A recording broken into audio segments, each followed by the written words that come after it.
সিলেট জেলা থেকে শুরু হলো বিএনপির নির্বাচনী প্রচারণা। সরকারি আলিয়া মাদ্রাসা মাঠে অনুষ্ঠিত হলো বিএনপির প্রথম বড় জনসভা।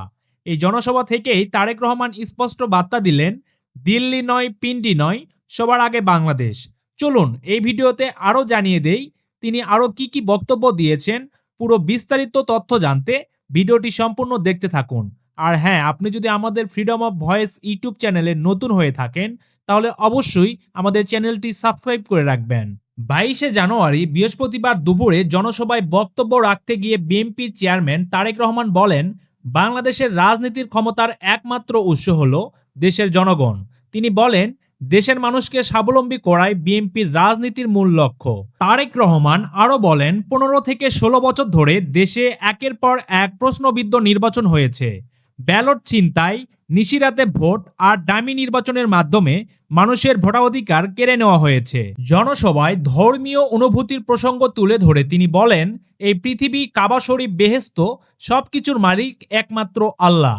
যার মালিক মানুষ নয়, সেটা দেওয়ার ক্ষমতা কারো নেই। নির্বাচনের আগে মিথ্যা প্রতিশ্রুতি দিয়ে মানুষকে বিভ্রান্ত করা হচ্ছে।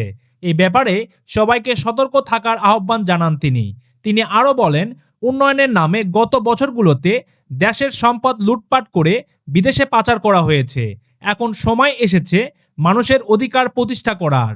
জনসভা স্থলে সকাল থেকেই মানুষের ঢল নামে। ধানের শীষের টুপি, ব্যানার আর স্লোগানে মুখর হয়ে ওঠে পুরো মাঠ। নেতাকর্মীরা স্লোগান দেন, দুলাভাই দুলাভাই এই স্লোগানে। এই জনসভার মঞ্চে উপস্থিত ছিলেন বিএনপির মহাসচিব মির্জা ফখরুল ইসলাম আলমগীর, তারেক রহমানের স্ত্রী জুবাইদার রহমান সহ কেন্দ্রীয় নেতারা। বক্তব্য শেষ পর্যায়ে তারেক রহমান দেশবাসীর দোয়া ও সমর্থন কামনা করেন এবং ধানের শীষকে জয়যুক্ত করার আহ্বান জানান। সিলেটের জনসভা শেষে তিনি ঢাকার পথে আরও কয়েকটি জেলায় নির্বাচনী সভায় যোগ দিবেন। সম্মানিত ভিউয়ার্স, ভিডিওটি শেষ করছি, তবে ভিডিওটি কেমন লেগেছে অবশ্যই ভিডিওর নিচে কমেন্ট করে জানিয়ে দিবেন। ভিডিওটি ভালো লাগলে একটি লাইক দিয়ে আমাদের চ্যানেলটি সাবস্ক্রাইব করে আমাদের সঙ্গেই থাকবেন। ধন্যবাদ।